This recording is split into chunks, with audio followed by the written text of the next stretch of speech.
ایک وسیع دھوپ میں بھیگنے والے سوانا میں پانچ بیل ایک شاندار شہر کی نظروں کے نیچے سکون سے چل رہی تھی۔ غیر معمولی ساتھیوں نے ایک غیر متوقع اتحاد قائم کیا تھا۔ ان کا بقائی باہمی جنگلی قوانین کی خلاف ورزی کرتا تھا۔ بیل اپنے بڑے فریموں اور مضبوط سینگوں کے ساتھ ایک دوستی کا اشتراک کرتے تھی جو ان کے نسلوں سے بالاتر تھا۔ وہ متحد ہو کر آگے بڑھی۔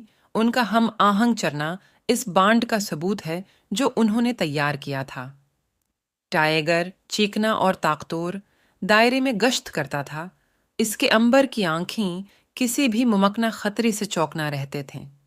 ایک دن سوانا میں سے ایک دور سے دہاڑ گونگتی تھی جو حریف شیر کے قریب آنے کا اشارہ دیتی تھی۔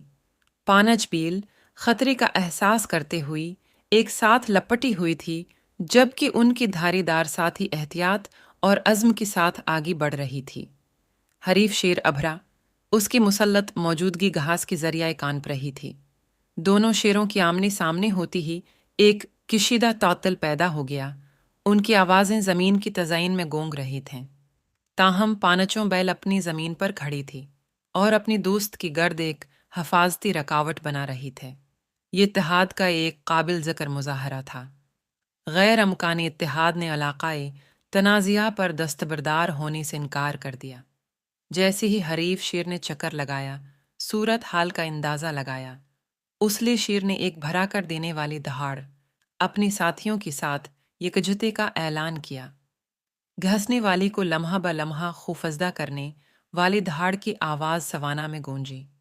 ایک ہچکچاہٹ کے ساتھ یہ مڑ گیا اور بیابان کی گہرائیوں میں پیچھے ہٹ گیا۔ سوانا کو اس کی نئی ہم آہنگی پر چھوڑ دیا۔ غیر متوقع اتحاد نے نہ صرف ایک ممکنہ خطرے کو ناکام بنا دیا تھا، بلکہ ایک انوکھی دوستی بھی قائم کی تھی جس نے جنگلی روایات کی خلاف ورزی کی تھی۔ سوانا کی اس کونی میں پانچ بیل اور ایک شیر اتحاد کی طاقت اور غیر معمولی بندھن کے ثبوت کے طور پر رہتی تھی جو انتہائی غیر متوقع جگہوں پر بن سکتی ہیں۔ ایک دفعہ کا ذکر ہے کہ پہاڑیوں کے درمیان واقع ایک پرسکون گاؤں میں اولیور نام کا ایک چھوٹا لڑکا اور اس کے چھوٹی بہن للے رہتے تھے۔ اولیور اپنے گھوپ گھرالے بھورے بالوں اور شرارتی مسکراہٹ کے ساتھ اپنی مہم جوئی کے لیے جانا جاتا تھا، جبکہ للے اپنے چمکیلے نیلے آنکھوں اور دل دہلا دینے والے مسکراہٹ کے ساتھ ہمیشہ تجسس سے بہرے رہتے تھے۔ ایک دھوپ والے صبح اولیور ایک شاندار خیال کے ساتھ بیدار ہوا۔ اس نے للے کا ہاتھ پکڑا اور پرجوش انداز میں سرگوشی کی۔ للے، آج ہم ایک عظیم مہم جوئے پر جا رہے ہیں۔ للے کی آنکھیں امید سے چمک اٹھیں جب اس نے سر ہلایا۔ اپنے بھائی کے ساتھ فرار ہونے کے لیے بے چین تھے۔ پرندے سر کے اوپر گاتے تھے اور پتے ہلکے ہلکے ہوا میں جھلس رہے تھے جب وہ جادوئی جنگل کی تلاش کر رہے تھے۔ راستے میں انہوں نے چمکتے ہوئے پتھر، رنگ برنگے پھول اور کبھی کبھار چھپے ہوئے مخلوق کو دریافت کیا۔ جیسے جیسے سورج آسمان میں بلند ہوتا گیا، اولیور للے کو ایک خفیہ کلیہ رنگ کی طرف لے گیا۔ للے، یہ وہ جگہ ہے جہاں ہم اپنی پکنک منائیں گے، اس نے چیکر والا کمبل پھیلاتے ہوئے اعلان کیا۔ انہوں نے مونگ پہلے کی مکھن کے سینڈوچ اور میٹھی رسیلی سیبوں پر کہانا کھایا۔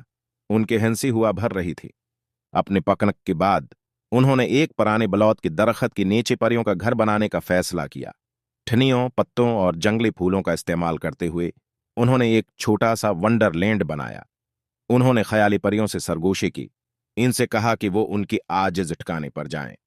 جیسے ہے سنہرے سورج افق کے نیچے ڈوب گیا، وہ نرم گھاس پر پہلو بے پہلو لیٹ گئی۔ شام کے آسمان میں چمکنے والی ستاروں کو دیکھ رہی تھی۔ اولیور نے اطمینان سے آ بھری۔ للی، میرے خیال میں یہ اب تک کا بہترین ایڈونچر رہا ہے۔ للی گرمجوشے سے مسکرائے۔ اس کی آنکھیں تشکر سے بھر گئیں۔